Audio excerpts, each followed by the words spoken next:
Les faits remontent à 1993. Jusqu'en 2005, Hubert Haddad aurait versé 191 millions de francs au Tahuera, dont le président Gaston Flosse était également au pouvoir, en contrepartie du marché des annuaires de l'OPT.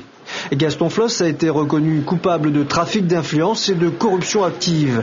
L'homme d'affaires à la tête du groupe 2H a été reconnu coupable d'abus de confiance et de trafic d'influence ainsi que de corruption active. Tous deux ont été condamnés à 5 ans de prison ferme, 10 millions de francs d'amende et 5 ans de privation de droits civiques, civils et de famille.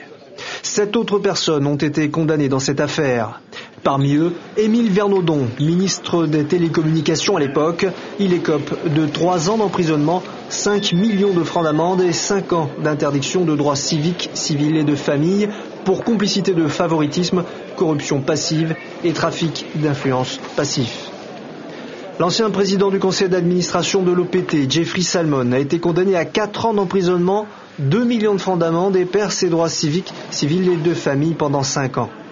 Alphonse Teriieroi Terei, ancien président du conseil d'administration de l'OPT, a été reconnu coupable de favoritisme et de corruption passive.